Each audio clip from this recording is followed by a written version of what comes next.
2 रकात नमाज पढ़, दरूद शरीफ अगे पीछे पढ़, ला इलाहा इल्लल्लाह हुल हलीमुल करीम, सुभान अल्लाह रब्बिल अर्शिल अज़ीम,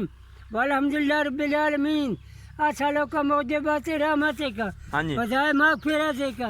वल गनीमत मिन कुल्लि बिर्रिन व सलामत मिन कुल्लि इस्मिन लतदा अली ज़ंबन इल्ला गफ़रतहु। को दुआ करो इन अकल आ जाए, इन अकल ही कोई नहीं यार हमारा बहुत पसंद है ओ कम्मा नहीं हाथ सिर पे दुआ लाना खड़े अल्लाह अल्लाह फिर ऐसा हो गया। आज मैंने तकलीफ इतने हमारी माया है अपना रिश्ता है एक नानके वाला होता है एक दादके वाला अपना रिश्ता ला इलाहा इल्लल्लाह मोहम्मद मैं समझा भी मैं तो चंगा आज मैं तो चंगा भावे कोई नहीं हो जाए तो मेरा दिल करता मिलन से इस आपस में गवांढियां हालांकि जेडे कलमे वाले जला मैं जानता पे मैं उन्हें ही अगू मिलता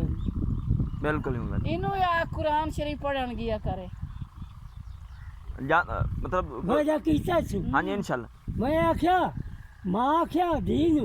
उस तरह काम करी आए करी तो धी आख्या माँ सारा कोई पे आखे पल्ले बांध रहा मैं आख्या मेरे वसीयत पल्ले बांध नमाज पढ़ यासीन मुँह ज़बानी कर ते टूटा फिरता या करीम बंदा सवान जेड़ाई कुछ नहीं पढ़ता या करीम या करीम या करीम या करीम ना ओ मैं किजो है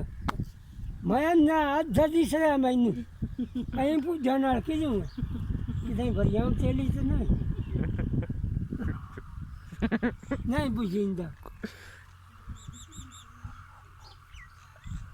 आसरा तो कर नहीं बुझिंदा हाँ नहीं बुझिंदा यार को होर अटका ला काई नहीं होन ला ना और उस्ताद जी की यार ਉਹਦਾ ਕਰਮ वाह वाह ਉਹਦਾ ਕਰਮ कहना ਇਹ ਡਾੜੀ ਰੱਬੀ ਬਦੀ ਛੱਡੀ ਹੈ छड़ी है ਹਾਂ रखी हुई नमाज पक्की पढ़ना है मुबारक है पक्की कोई नहीं पढ़ दो ना सच्ची पढ़ दो ना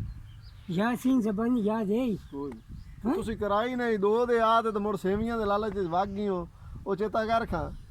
मैंने जिंदे था क्या ਹਾਂ कोई मर जावे तो जनाजे ना यावर ना जा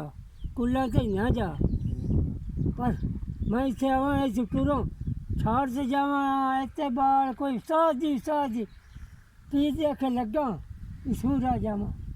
ना लगो नसीबा ही नहीं है ठीक है जी मोड़ अल्लाह हाफिज मोड़ मैंने कैच कर लिया हाँ जी मैं बस यादाश्त आस्ते दुआ या हाँ जी दुआ है जी बड़ा